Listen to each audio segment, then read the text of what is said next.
بسم الله الرحمن الرحیم. سلام علیکم هاش خانم، وقتتون بخیر. خوب هستین انشالله؟ الحمدلله. حالا اولش من حضور ما یه جمله مقام معظم رهبری دارن میگن دفاع مقدس گنجینه. بله. حالا ماهایی که بعد از دفاع مقدس و بعد از اون زمانها اومدیم وظیفمون استخراج این گنجه. بله. یکی از قسمت‌های این دفاع مقدس که ما نگاه میکنیم میبینیم روش تربیت والدین شهداست. به هر حال اگر پدر و مادرها خودشون یک تربیت و شیوه تربیت صحیحی نشدن، خودشون به حقیقت تربیت شده نباشن، نمیتونن یه فرزند تربیت شده تحویل جامعه و اسلام بدن. بله. امروز برای همون در خدمت شماییم. خیلی ممنون. تشکر، سلامت بشه انشالله. خودتون میشه برای ما معرفی کنین؟ اسمتون، فامیلتون، چند سالتونه؟ سالم پلوس که 77 سال تو شناسنامه هست. مریم حاکم، ساکن قزقان. قزقان کجاست؟ 4 فرسخی مشهد. 4 فرسخ از مشهد.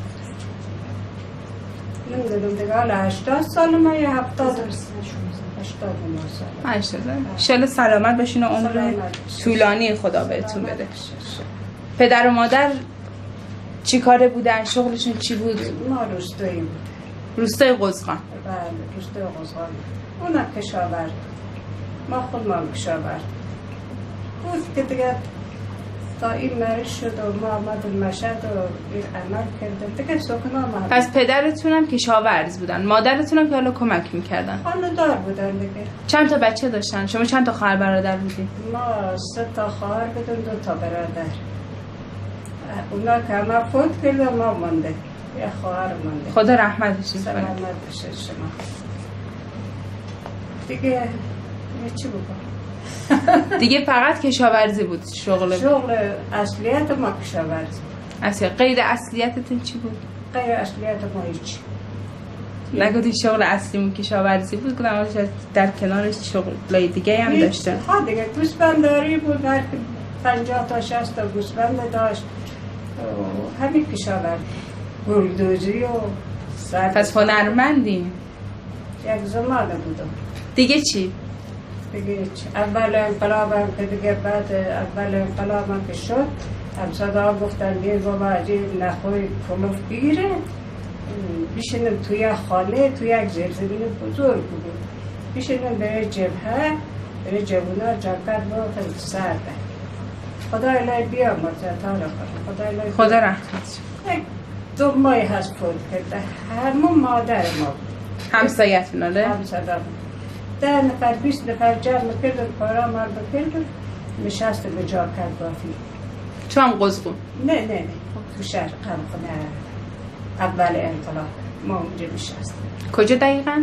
دقیقا قمخونه عرب هم پردای پایین خیابون. دیگه این زنها خیلی خدایی همکاری میکرد. یکی جاکت مبا، یکی چرخ دوزی میکرد. اما جا ما تمام جاکت مبا. نخواه خود ما میگرفته. ما خودم به 2 شبه روز یک جاکت خودواری دوخت بافت و از این نخواه کلاف بره جبهه در بخوره. دیگه همینجور ما بافتم. همه تاره خودم هم مبارد تحویل میداد دیگه همینجور دیگه تا وقتی که این بچه بسیدیه اماره بعد شما حالا به اینا میرسیم. شما توی روستا زندگی میکردین؟ اینجا بودیم توی روستا زندگی میکردین، پدرتون فوت کرد، مادرتون بیشتر از همین کارهای هنری اینا میادین، بعد میومد از شهر میفروختن. بله. داییتون هم که کمکتون؟ دایی ما که دیگه اونجا پدر مادرش فوت کرد و دامداد پیش مادر ما دیگه با ما کمک کرد. چند سال بود داماد کرد. مادر ما مرد بود، هم گوسفند را بود، هم گاو را بود، همه کار رو میکرد. بالاخره شما مکتب و مدرسه هم رفتین؟ نه بود نرفتم. چرا نرفتین؟ رفتم دیمه درو، رفتم چاوندر خویی، رفتم این کارا میکردم. مکتبی هم اونجا نبود، کم بود. مثلا یک آتوی بود دخترها درس میداد، ولی نه پسرها، دخترها. وقت اونجا پیش همون میرفتیم؟ نه گفتن بیا برو. نه بابا میخوایم برم قیمت رو کنم. ما دختر روستایی بوده، میخوایم برم قیمت رو کنم، میخوایم برم با مادرم خدمت دختر کنم. بده کی به قبر درس بخوره؟ میگم خدای ما دنبال درس نداره، از هیچ چی سوال نداره، هیچ. اگر این تو خانه بمانم یک شماره تلفن رو یاد نداره. بعد بیشتر وقتتون و زمانتون رو سر کمک هایی که حالا هم انگاری کارهای بیرون رو میکنین هم کارهای داخل خونه. کاری داخل خانه دیگر خانه دار که شده. حرم مشهد هم میومدین؟ بابا مشهد میامد اونجا خدا قبول کنه مردم حقیقت میامدن. شب برام شدن صبح میرسیدیم پیاده؟ نه با اولاغ بلا نسبت نه با عصر با اولاغ. شب که برام شدم صبح میرسیدیم در پناه یک در داشت، یک در بزرگ قدیمی داشت. پشت در بودم تا وقت اون طرف می آمد در با میکرد دیگر. نون از خود ما بود، چایی از خود ما بود، همه چیز از خود ما بود. مثل حال حاضر آمدن نبود. جای خواب داشتم رفتم تو کار مثل آب خوابیدم رفتم حرم زیارت. اگر زیارت بود او زیارت ها خدای من قبول کنش. اصلا قبول شد دیگه ایشور معتبری شد دیگه ما آمدیم مشهد. پس میومدین زیارت و مثلا هر چند وقت یه بار میومدین زیارت؟ خاطره ای هست مثلا شفایی داده بشه امام رضا تو هم اومدن شما ها؟ راستش ما اونجا که قربون امام رضا برم مردم خالصا مخلصا مرفتن ما با گوش ما مشرف پشت حرم یکی مثلا امام رضا شفا داده تمام لباسان میگفت خدای کاش که ما اونجا بودیم مشنفتن ولی خود ما به این چشم ما ندید. خود ما ندید؟ خود ما ندید. ما هر 6 ماه 7 ماه یک بار می آمدیم. چند سالگی ازدواج کردی؟ چند سالگی من 17 سال بود. از سال من بدودم از تولد من بدودم 17 سال بود 18 سال بود ازدواج کرد. با حاج آقا. حاج آقا کجایی بودن؟ حاج آقا خیرآباد بود، ما حاجقون بود. نزدیک هم بودیم؟ نه نزدیک نبودیم، دخترم و پسرمون بود. دخترم و پسرمون بودیم؟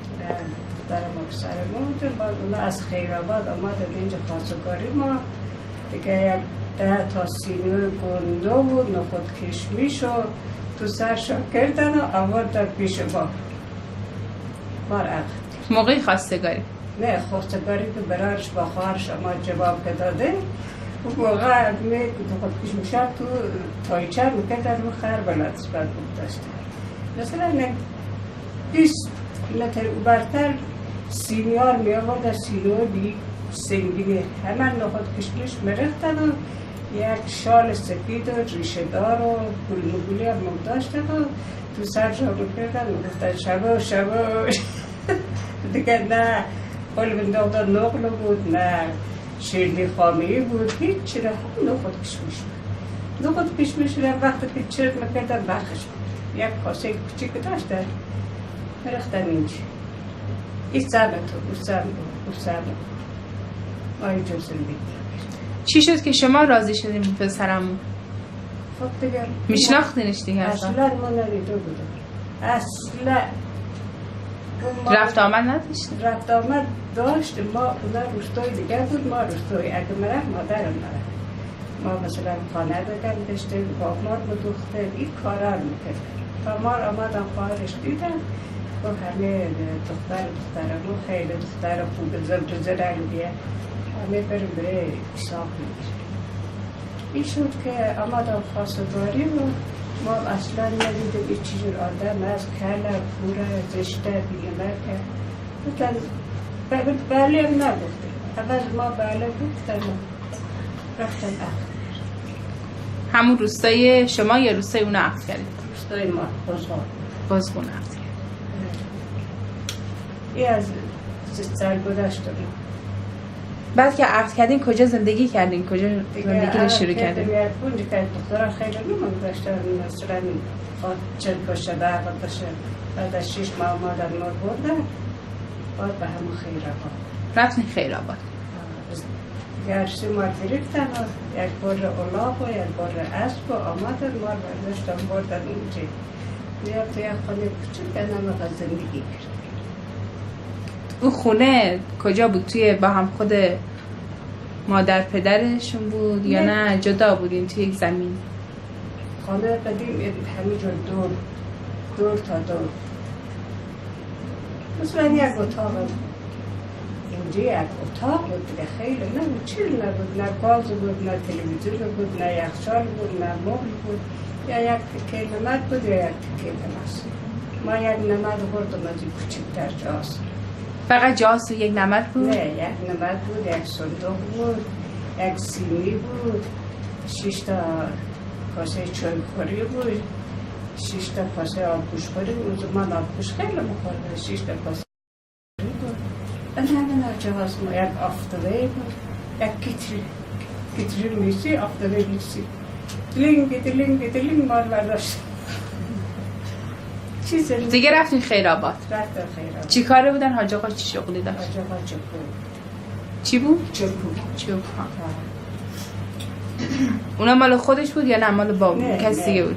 نه مثلا 200 تا ما رو 200 تا شما 200 تا اون 200 تا میشه 100 تا 200 تا که این مچورا. صبح رفت شب میومد؟ اصلا شب نمیام. چند روز؟ مثلا ما که روز کرد رفت اصلا ما نما. شما رفتین تو خیرآباد ساکن شدین 3 ماه رفت و نیامد؟ ساپوره دیگر نیامد. چند 3 ماه شدم باز آمد را به چند دنیا آمدم. بچه‌تون 3 ماهه بود باز آمد به دنیا آمد. بچه بعد رفت یا نه؟ نه به چند 3 ماه حامله بودم این رفت. بعد سر زایمان این نبود دیگه، همون ارباب ما بود و مادر ارباب ما بود و موقع که دکتر جایی که نبود دیگه به چند گرفتن. بعد 18 رو آمد، خیلی دور بود، در 15 فرسخ بود. بچه روزبند زیاد بود نمیتونست بیاد.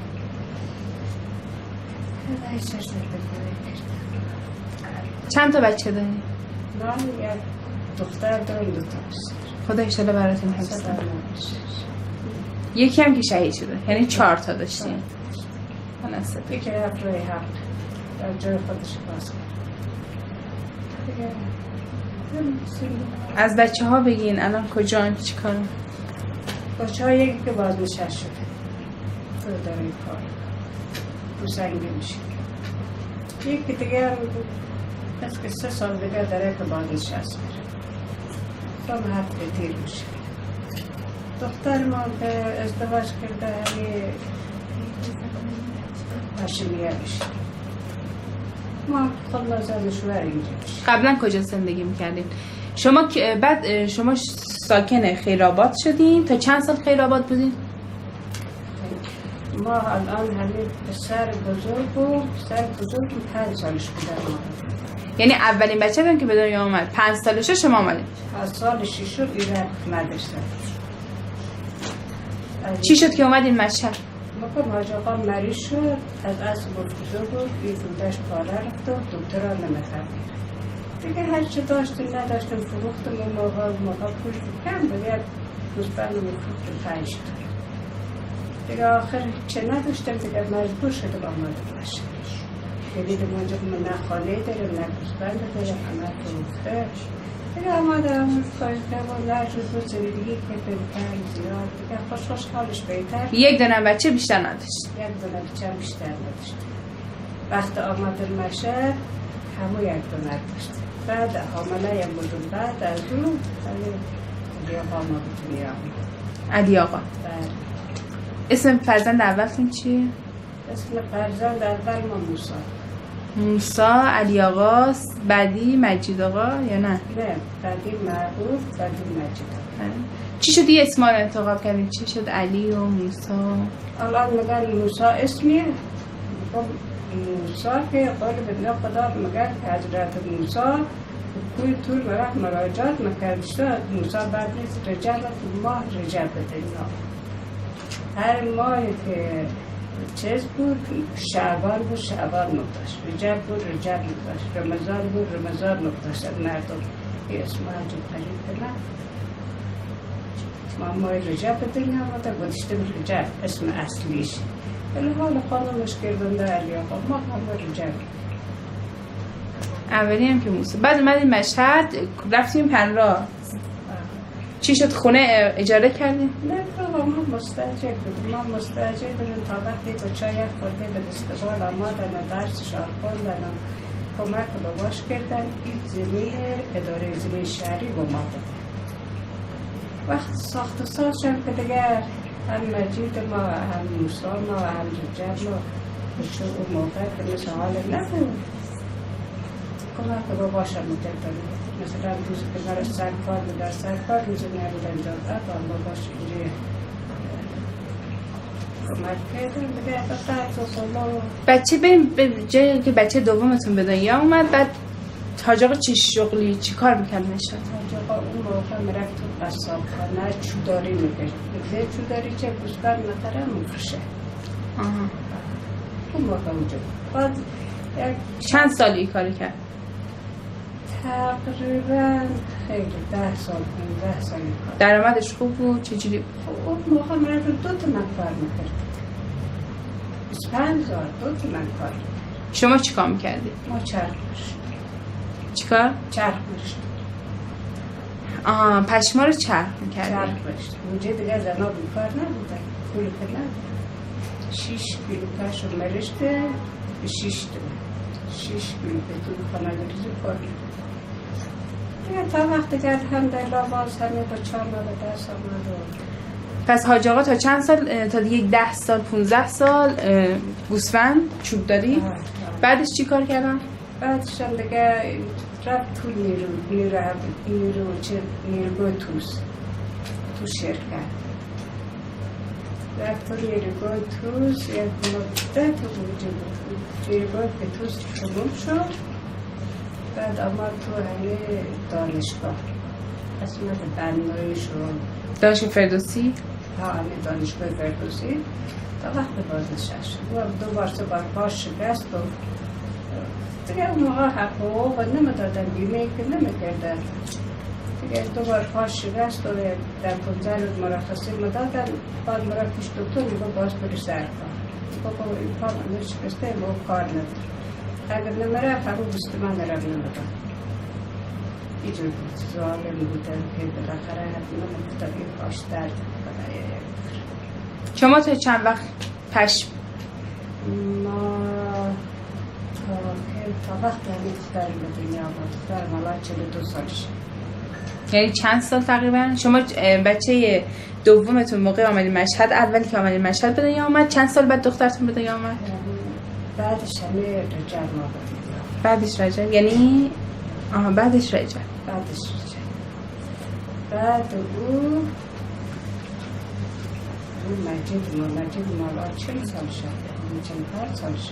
فکر کنم 45 سال شد. بعد همین مجید به دنیا آمد. پشت سر مجید محبوب دنیا آمد.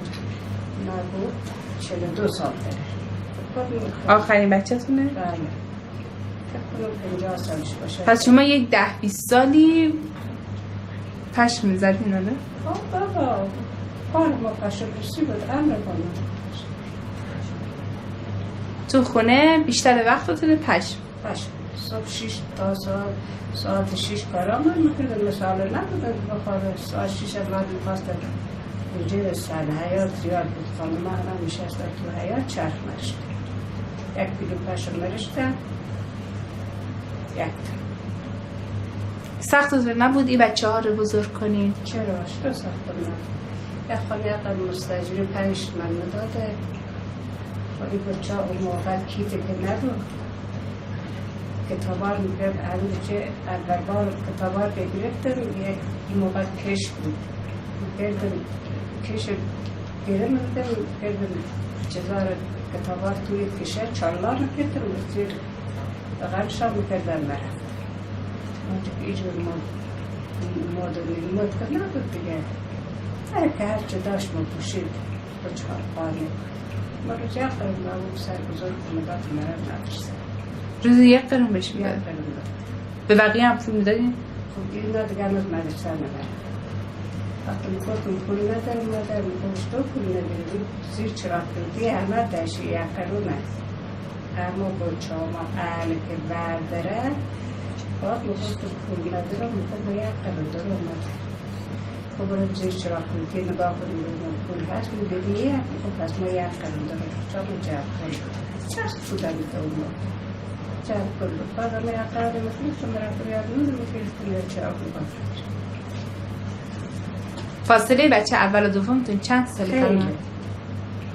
الان این روزها ما رو 60 خورده داره اما چند ساله باز 60 نمیدونم خدا چند پس فاصله شون یک 10 سالی باید باشه باشه پسر دینا 2 تا آوردن مرده 2 تا آوردن چرا مردن؟ فکر اون موقع مریض شدن چند ساله بودن؟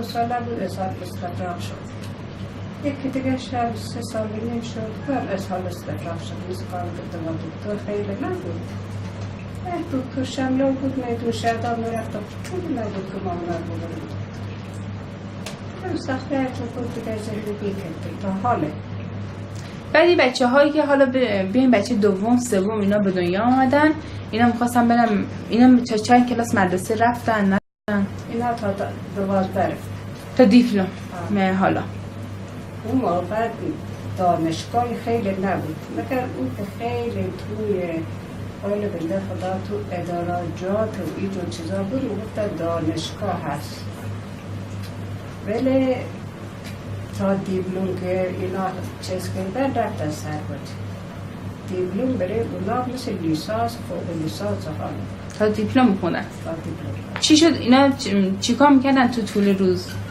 بچه ها که به دنیا آمدن بیشتر چیکار میکردن کمک شما میکردن یا نه بچه پسرا برای ما که همه دخترم فرق نداشت پسرم فرق نداشت گفتم مادر برای فرق شد برای خوشش با آفتابه آب میرفت در کار میشد نمیگفت نمیکنم نه اگر جرأت همین آدم جرأت نداره میکنه چی شد که جرأت نداشتن کتکشون میزدی نه باباش زهر چشم نداد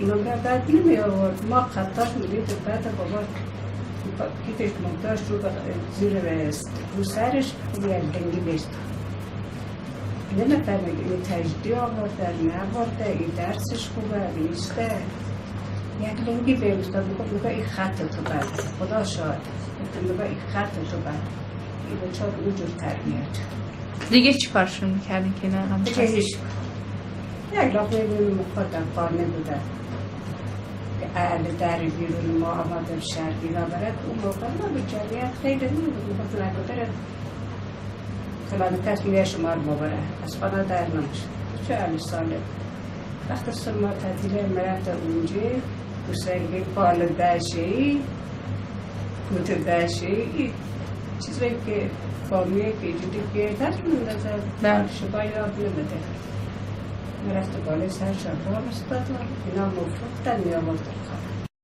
یعنی 3 ماه تابستون شما با هم میرفتین کجا میرفتین میفروختین؟ از کجا میآوردین؟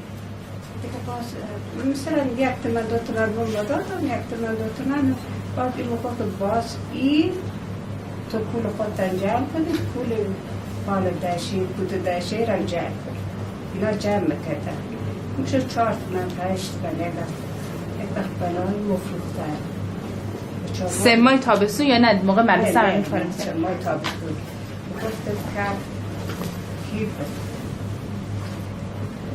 دیگه لباس تا باز خودتا 20 ماه تابستون ما این بچه ها مادر مرده شد خانه باشده مثل حالی که بچه ها 30 سالش از مادر کدر اینا مرفتن نبوید چیز بلال مفروختن شروع مدادن مفروختن همه نه ماتر ما تکرده بکرده بیچاره تر جمع میکردم مقای روز 1 تومن جمع کرد 15 قرم جمع کرد باش خود جمع میکردم دیگه کولا اینا رو نگه میداشتم برفت چار کف شد کیف نبود اون موقع کف شد ولی کتاب آشا میکرد خب اینا 3 ماه تابستون میرفتن بعد پولم که به دست بعد پولا رو به شما میدادن یا دست خودشون؟ نه دست ما دست شما بود یعنی شب به شب شما میدادن؟ شب به شب با ما میداد ما جمع میکرد کسی یکیشون نبود که بگه نه نمیدم؟ نه باید حتما میدادن حتما باز مفهمید به چقدر خواست میدید زیرابی نمیرفتن اصطلاحا نه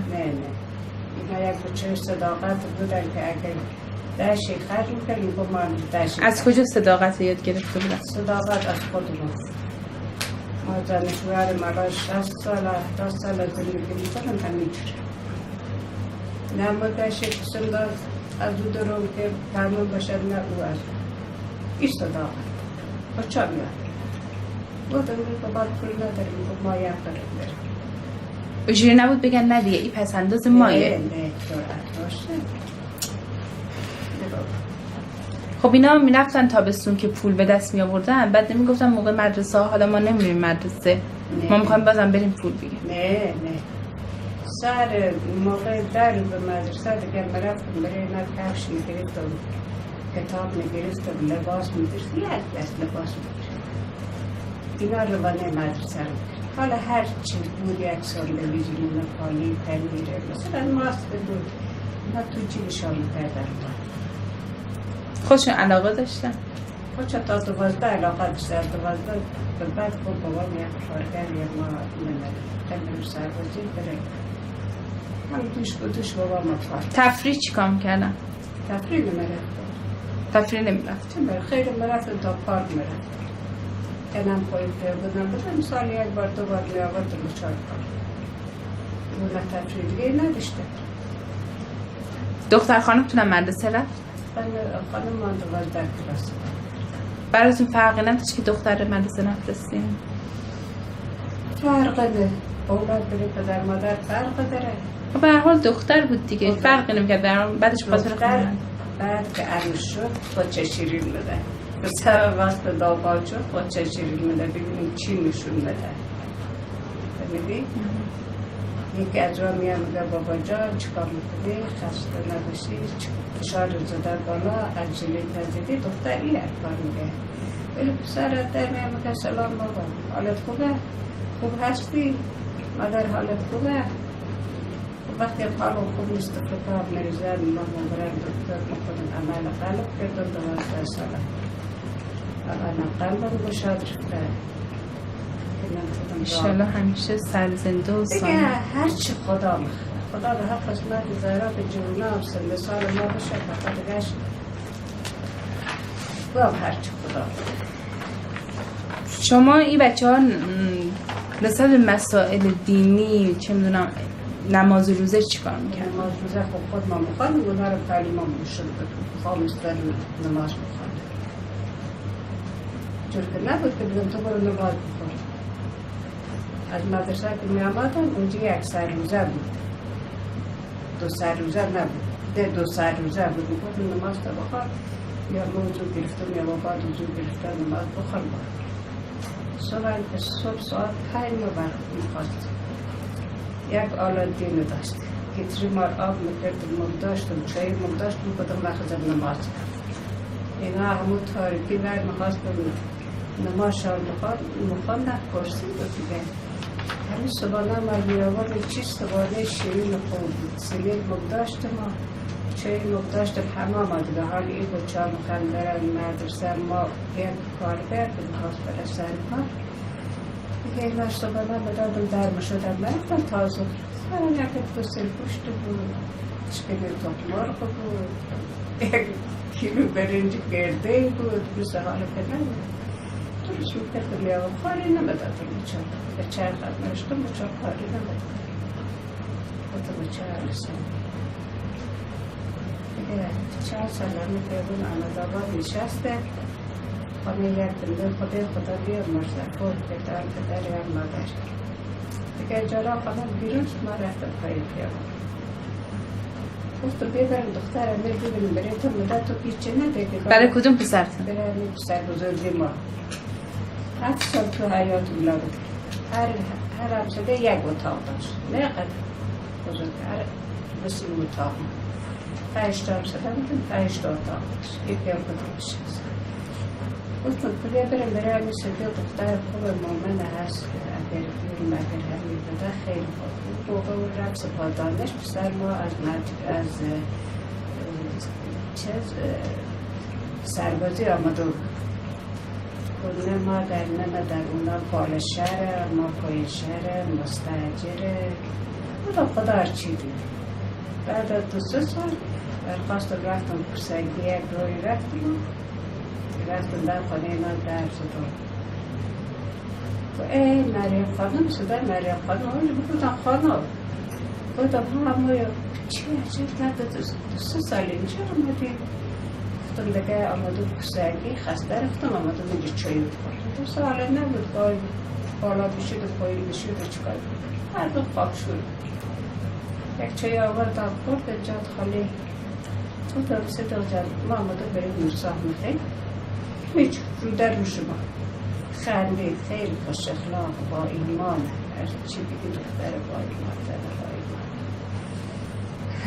گفت برای خانم بعد چند سال میگه خواسته بریم گفتم خواهرشم از خودش کوچکتر اینجا بیشتر مامانشم اینجا ما اول از خودش پرسیدم بچه خودم گفت کی بودم که پسرش را بهتر بشه پسرای آروم پسرای زرمتکش پسرای قانع مادر دوازه در حیات در برر بیشترشه کی بودم خسته بود از این پسرش ما بهتر بشه گفتم حالش شاید قسمت ما ایچه باشه ما بعد از 3 سال 4 سال بیام زندگی که بیام اینجا کارمند شد تا دست پادام نشد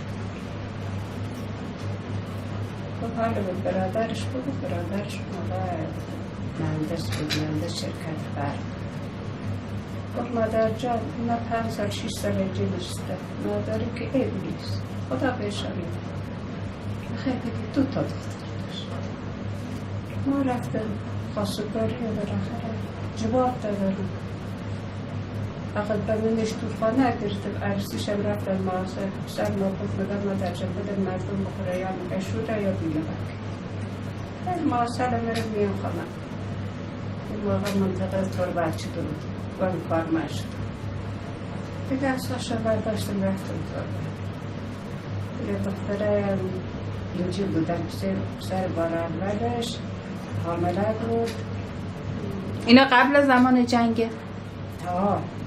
قبل از زمان. یعنی قبل از زمان جنگ شما اولین پسرتون ازدواج کرد؟ ازدواج کردم. بچه‌ها چند ساله بودن موقع انقلاب و جنگ؟ پسر ما اول که همه پسرش اول مال اول انقلاب پسر ما بله نوتون انگار نوام اینجا 4-5 ماه حامله بود اپانه باباش میشه گفتم صدیق بود چی میگه گفتم بیدارم دوستان ما برای چی گفتم موسارم میخوام بکن و شمارم بکن ما بچه ها برداریم بریم دوستان یک مچت بریم انقدر ایرانه هیچی نداریم خب بریم خب ما خب ماشین خند بود بریم فردا از اینجا یک ماشین معلقی بود بشستم بریم چش بشتم خیره باید با افتاد گفتم صدیق بود چی بگه گفتم نظر فرش بخیر از خانه خدا نظر و نظر چی بودم گفتم نظر کشور بشالله تربت منطقه مشهد بشه هر چی داریم 2 متر 10 متر 20 متر ممکن داری بیارتون بچه تو مریا خانم تو که دل در من دلم در یا خانه خدا کمک کن ما اینجا خانه مادرمون شوهر اینجا دیگه بعد از 3-4 روزش دیدم منتقل پسر دارم نظرش قبول شد. چقدر شما نظر میکنید نظر اون مسجد؟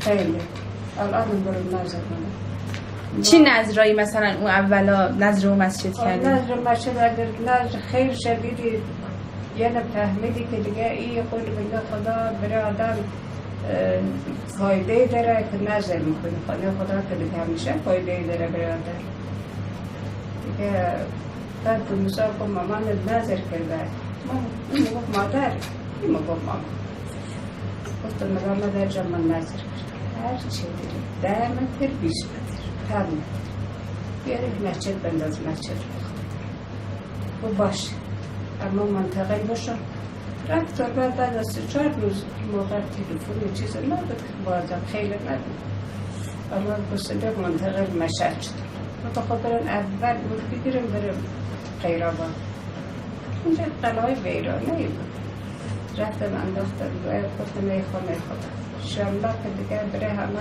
خوش بذاره ما هرچه نظر داشتم میره همین چی یا خود ما 2 تا سماور تا حالی گرفتم بردم از سماورای پس از اون موقع به بعد شما شروع کردید نذر کردن توی اون مسجد. مسجد هم نذر جواب میده. همه جا نظر میدم، ولی دیگه اون چی روستاییه که همین شهری هم برای چیز میزه دیگه. ما رفتم روستا روزای تاسو عاشورا دیگه، هر کس مرفت روستا خودش. تاسو عاشورا اونجا مرفتم تعلیم مرکز مدادان مرفتم سر بزن باشه. خوب آقا دعا کنم 3 ساله باشیم از اینجا رفتم یک سماور دیگه نوره سماور شد کوچیکه هی سری آب مبنم و انشاءالله خدا یک خورده دستماش مقام باشه خدا نرسونه. اما رفت از تلیپی بر یک سماور مشیدی مدرسون بود دریت مدلیش سیتر بود مشید